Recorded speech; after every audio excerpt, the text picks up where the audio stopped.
السلام عليكم ورحمة الله وبركاته.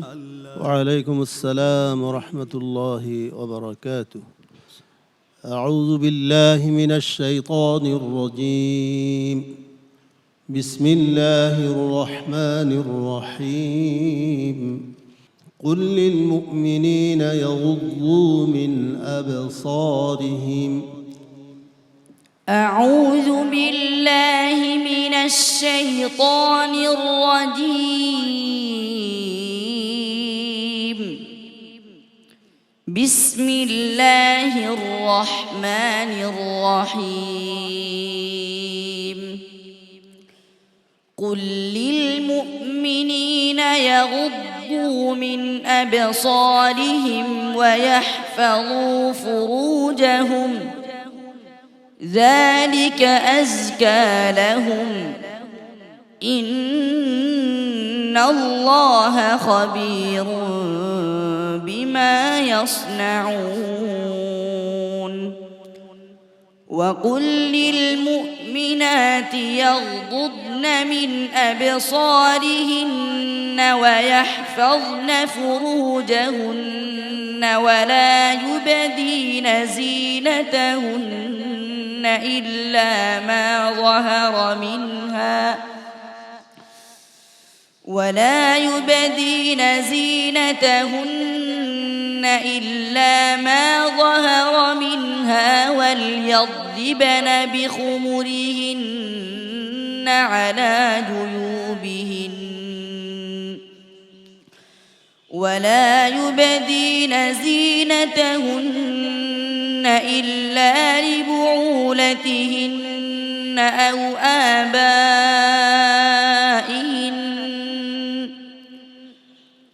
آبائهن أو آباء بعولتهن أو أبنائهن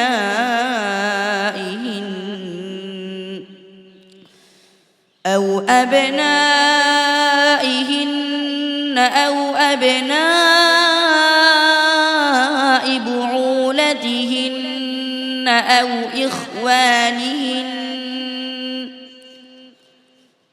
إخوانهن أو بني إخوانهن أو بني أخواتهن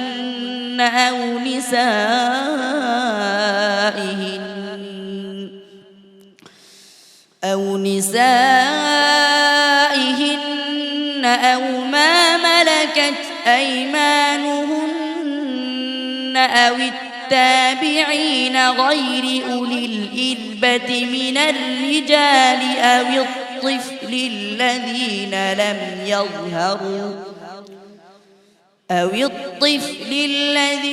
لم يظهروا على عورات النساء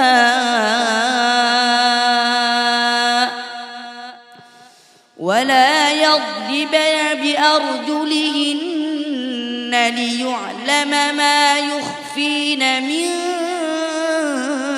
زينتهن وتوبوا إلى الله جميعا أيها المؤمنون لعلكم تفلحون.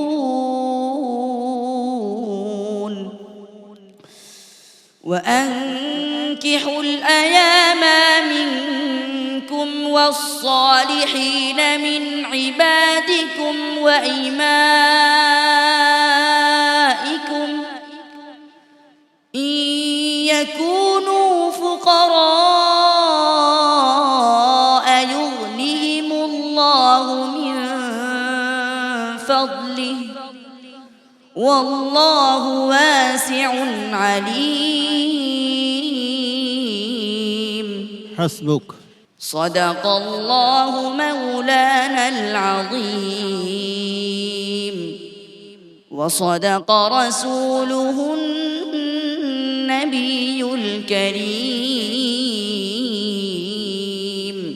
সুনীল আকাশ, সুউচ্চ পর্বতমালা, শুভ্র মেঘমালা, উত্তাল সমুদ্র, চঞ্চলা ঝর্ণা, কোনো কিছুকেই আমি হাজির করতে পারি না হাফেজ জাকারিয়ার এই চমৎকার তিলাওয়াতের সাথে তুলনা হিসেবে। হাফেজ জাকারিয়ার তিলাওয়াতের মধ্যে এক ধরনের রুহানিয়াত খুঁজে পাই। ওস্তাদজি, হাফেজ জাকারিয়ার আজকের পারফরমেন্স নিয়ে আপনার বিশ্লেষণ শোনার আগ্রহ। আলহামদুলিল্লাহ, জাকারিয়াকে আল্লাহ নেক হায়াত দান করুন। আল্লাহর কোরআনের জন্য আল্লাহ তাকে কবুল করুন।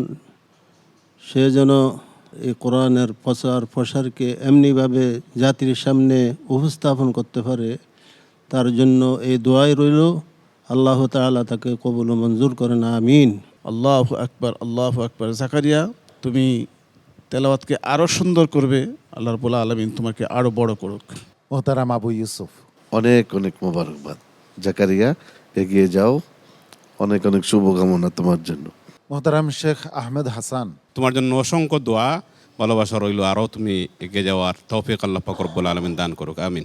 সম্মানিত অতিথি কাজী শাহান হক, আপনার কাছে জানতে চাচ্ছিলাম, এই যে চমৎকার আয়োজনে পবিত্র কালামুল্লাহ শরীফের তেলাওয়াত হচ্ছে, এর প্রভাব দেশের আইন শৃঙ্খলায় কিভাবে পড়তে পারে? আমি প্রথমে হাফেজ মোহাম্মদ জাকারিয়াকে অভিনন্দন জানাবো, শুভেচ্ছা জানাবো তার সুন্দর তেলাওয়াতের জন্য।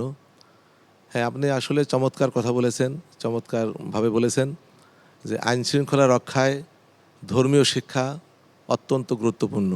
আমরা যদি পারিবারিকভাবে ধর্মীয় শিক্ষায় শিক্ষিত হতে পারি, ধর্মীয় মূল্যবোধে অনুপ্রাণিত হতে পারি, তাহলে আমি মনে করি আমাদের দেশের আইন শৃঙ্খলা অনেক কমে যাবে এবং অনেক নিয়ন্ত্রণে আসবে।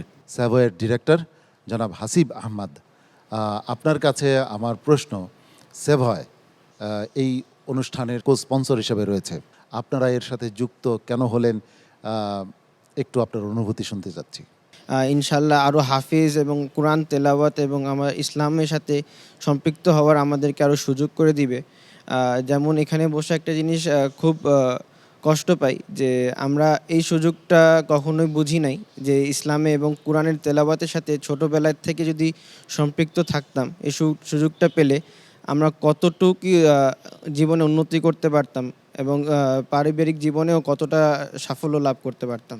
অনেক ধন্যবাদ, সঠিক কথা বলেছেন সম্মানিত অতিথি। প্রিয় দর্শক, আমাদের প্রত্যেকের জীবনে এই আত্মোপলব্ধি দরকার। আমরা যদি আল কোরআনকে নিজেদের জীবনে ধারণ করতে পারি, সুখ এবং শান্তির ঠিকানা সুনিশ্চিতভাবে আমরা পেয়ে যাব। অনেক অনেক ধন্যবাদ তোমাকে, আমার অনেক অনেক দোয়া রইল তোমার জন্য। আসসালামু আলাইকুম ওয়া রাহমাতুল্লাহি ওয়া বারাকাতুহু। কোরআনের আলো, PHP কোরআনের আলো।